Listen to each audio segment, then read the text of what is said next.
Hey guys, how you doing? So today we're taking a deep dive into the brand new Google Pixel Phone 10, and I've been using the Indigo model with 128 gigs of storage as my daily driver for the past week. The Pixel lineup has always been about blending smart software with capable hardware, but with the Google Pixel Phone 10, Google made some interesting decisions, some great, some questionable.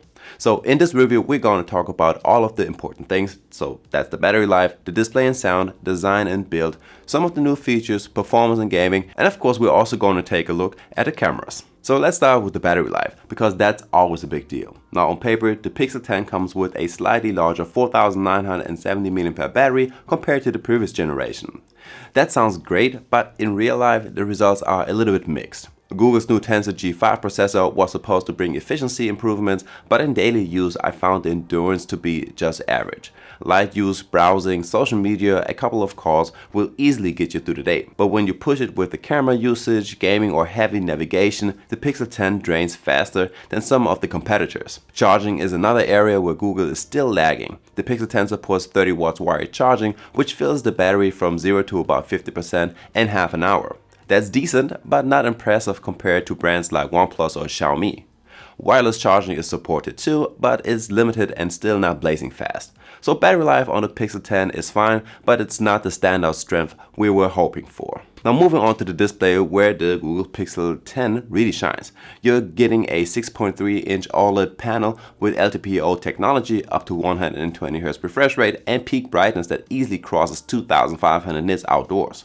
In simple terms, this is one of the brightest and most color accurate displays you can get right now. Watching HDR content is a joy, blacks are deep, colors are vibrant but not oversaturated, and scrolling feels incredibly smooth. The bezels are slim, the punch hole camera doesn't distract too much, and overall the screen is a pleasure to use whether you're binge watching Netflix or just scrolling through your feed. Then there are also some extra display features such as the night light or the adaptive tone, which is already toggled on by default.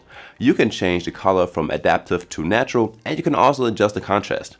Paired with the stereo speakers, the Pixel 10 delivers a surprisingly full sound. They are not the loudest on the market, but clarity is excellent. Voices sound crisp and even a bit of bass is present. So for media consumption, this phone nails it. Now let's talk a little bit about the design and the overall package. So the Pixel 10 keeps the recognizable camera bar design, but it's been a little bit refined. The frame is made from aluminum with a matte finish, which feels very premium in hand. The back is Gorilla Glass Victus 2, resistant to scratch and drops, and in my Indigo model it looks absolutely stunning. The phone weighs around 204 grams and is 8.6 millimeters thick, so it's not too heavy and it balances well. You still get IP68 water and dust resistance, which is always a nice thing to have. The buttons feel tactile, the haptics are some of the best in Android, and overall the Pixel 10 feels like a high-end phone that's been carefully designed. Storage options start at 128 gigabytes, which is what I have right here, but you can also go up to 256 gigabytes if you need more.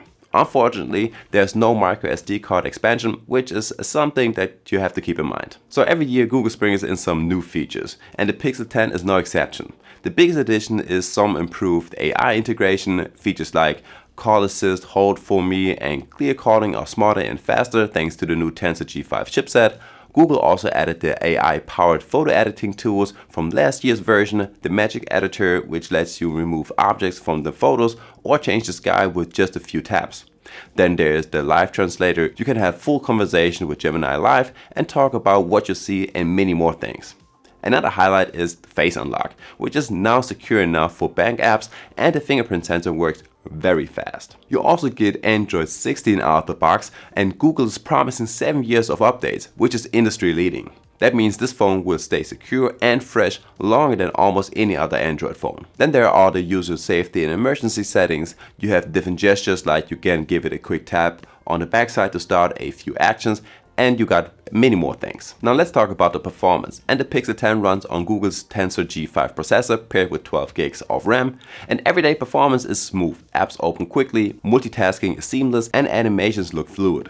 But when you push it harder, especially with gaming, the limitations of the Tensor chip becomes clear. Games like Genshin Impact or Call of Duty Mobile run well at high settings, but the phone tends to heat up after long sessions, and that's causing some throttling. It's not unusable, but if you're a heavy gamer, you will definitely notice the Pixel 10 isn't built with gaming in mind. The good news is that for normal everyday use, social apps, browsing, photography, it's more than powerful enough. Now onto the cameras, and with the Google Pixel 10, you got a 48 megapixel main camera, there's an ultra-wide shooter, and there's even a telephoto camera with 5 times optical zoom. This is a fantastic addition for portrait shots and far away subjects. Now on the front there's a 10.5 megapixel selfie camera that supports 4K video recording and sits nicely in the punch hole cutout.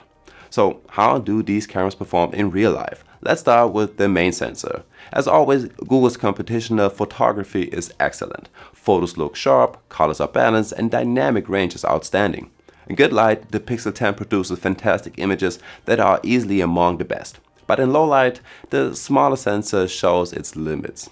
Shots are still usable, but I think it could be a little bit better. The ultra-wide angle camera delivers fun perspectives and works great in daylight. However, in darker environments, detail drops noticeably and images can look a little bit soft. The telephoto lens, on the other hand, is a real highlight. Zoom shots up to 5 times are crisp with excellent detail and natural colors. Even detail zoom beyond that, thanks to Google Super Res Zoom, looks surprisingly good.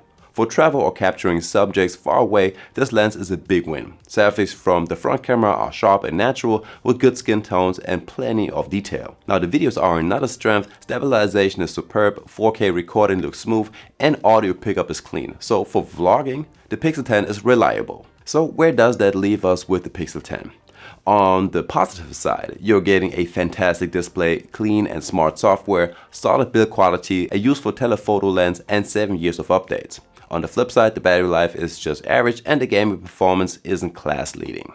For me personally, using the Indigo model with 128 gigs of storage, the Pixel 10 feels like a very polished phone that nails the basics and adds clever AI features, but it doesn't always justify its flagship price against competitors that offer faster charging. If you value software experience, camera versatility with telephoto, and long-term updates, the Pixel 10 is still an excellent choice. But if you're after raw power or best-in-class battery endurance, you might want to look elsewhere.